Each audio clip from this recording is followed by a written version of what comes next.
अतुलित बलधामम् हे मुसैलावदेयम्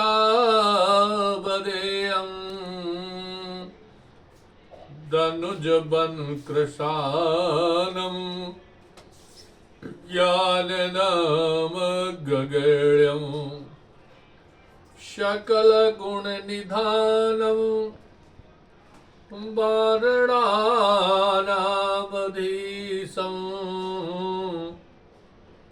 रघुपति प्रिय भक्तम् वात जातं नमामि वात जातं नमामि। हनुमान जी गगण्यम ज्ञानियों में ज्ञानी श्रेष्ठ ज्ञानी है।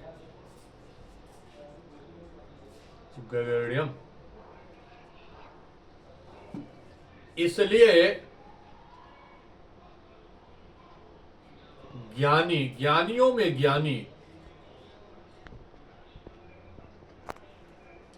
आज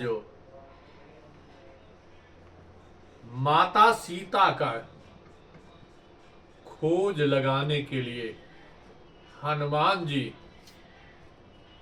से कहा गया, तो पहले तो इनको अपने बल का भी पता नहीं था और अंगद से कहा गया। अंगद ने कहा कि हम पार तो चले जाएंगे, लेकिन लौटती व्यारा मुझे संशय है। इसलिए जामवंत ने कहा कि हम बूढ़े हो गए, इन्हें अपने बल का याद दिलाया गया कि आप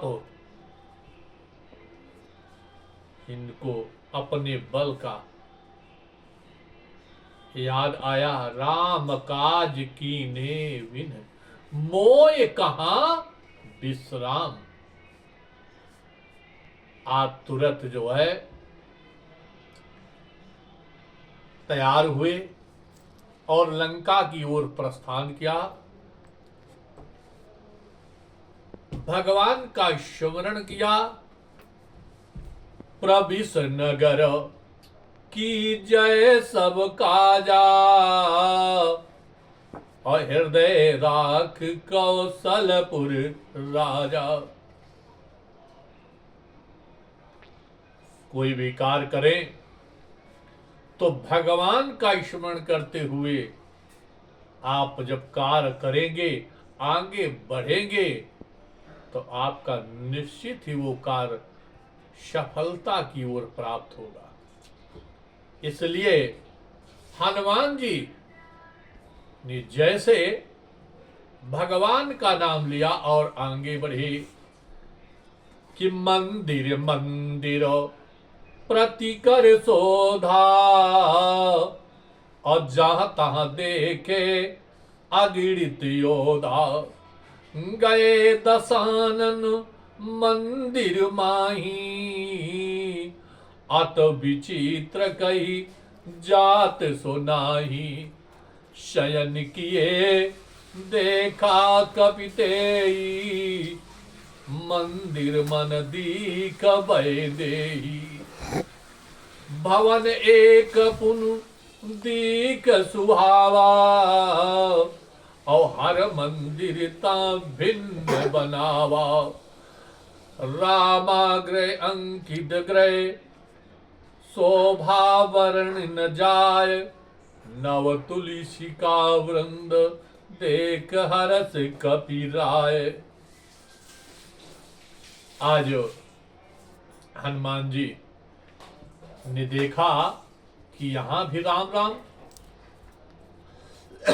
एक भवन में लिखा हुआ है, विचार करने लगे कि यहाँ राम का कौन भक्त है। कि लंका निश्चर निकर निवासा, और यहाँ कहाँ सज्जन कर बासा। मन मह तर्क करें कपिलागा, और तेई समय विभीषण जागा। राम राम सुमिरन प्रभु की नाम। आज विभीषण जगे और राम राम राम। हनुमान जी ने सोचा यहाँ राम का भक्त यही सनहट करी हो पहचानी, साध से हो ये न कारज हानि। इनसे हम जरूर मिलेंगे, अवश्य मिलेंगे। आज विभीषण से मिले और विभीषण, हनुमान जी और विभीषण की बातचीत हुई। विभीषण ने बताया कि यहां मैं हनुमान जी ऐसे रह रहा हूं कि जिम दसन नमा जीव बिचारी। जैसे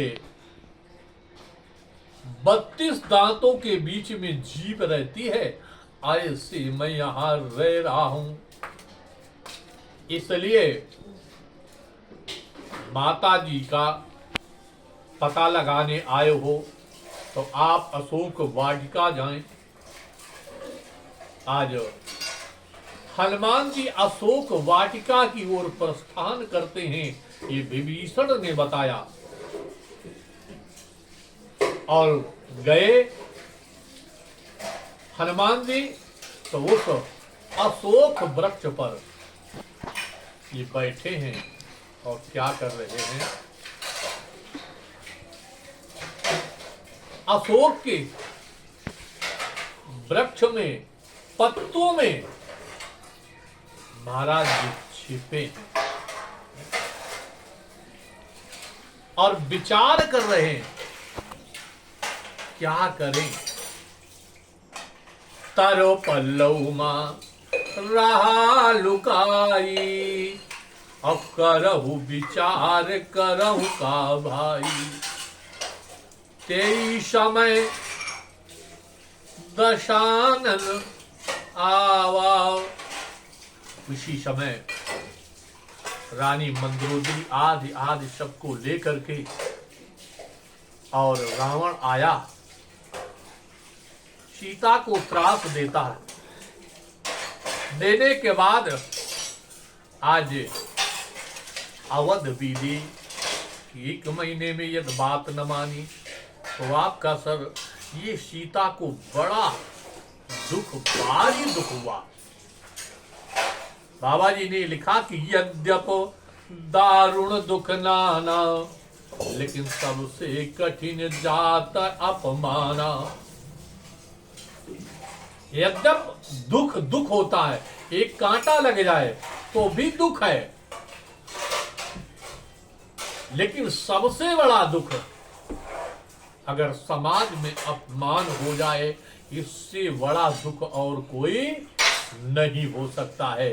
इसलिए सीता जी ने जब जाना कि हाँ तो भरी सभा में आज इसने अपमान कर दिया कि 1 महीने में यदि बात न मानी तो कृपाण तलवार के द्वारा सर तुम्हारा काट लिया जाएगा। इसलिए आज सीता जी ने त्रिजटा को बुलाया और त्रिजटा को बुला करके सीता जी ने कहा कि मेरी चिता को लगा दीजिए, हम इसमें जल करके भस्म हो जाएंगे। इसलिए ये हनुमान जी देख रहे हैं, हनुमान जी का धैर्य टूट गया और विचार करते हैं कि जब इनकी मृत्यु हो जाएगी तो का भगवान के पास मरे की खबर लेकर के जाएंगे, भगवान से ये कहेंगे कि सीता जी की मृत्यु हो चुकी है। ऐसा विचार कह करके हनुमान जी का धैर्य टूट गया और धैर्य टूट गया। आज इन्होंने देखिए कोई मंत्र नहीं बोला, चूंकि यदि मंत्र से दुख दूर होता तो महाराज जी ये गगरणियम है, ज्ञानियों में ज्ञानी है, मंत्रों की झड़ी लगा देते। लेकिन जानते थे इससे दुख दूर नहीं होगा। दुख किससे दूर होगा?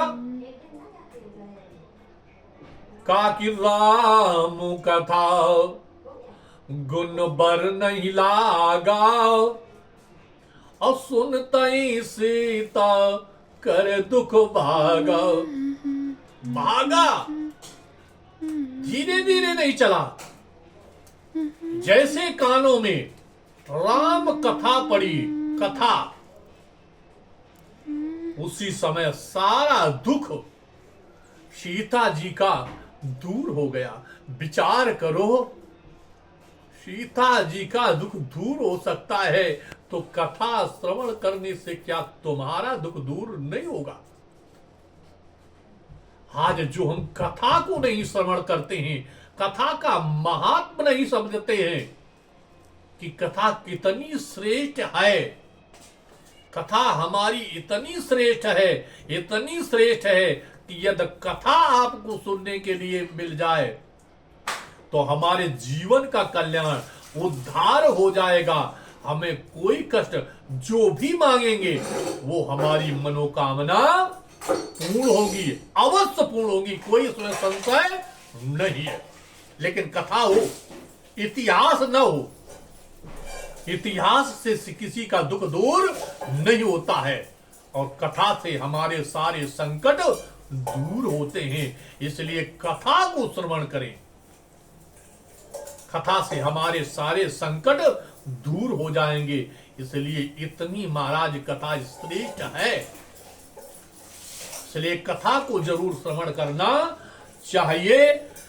इस प्रकार महाराज जी कहते हैं कि यदि रोग के लिए आपको भयंकर रोग है, किसी प्रकार का रोग है, तो मैं एक उपाय बताने जा रहा हूं। इस उपाय को जरूर आप करें, वीडियो को जरूर देखें, और इस उपाय को अवश्य करने से हमारे सारे रोग दूर हो जाते हैं।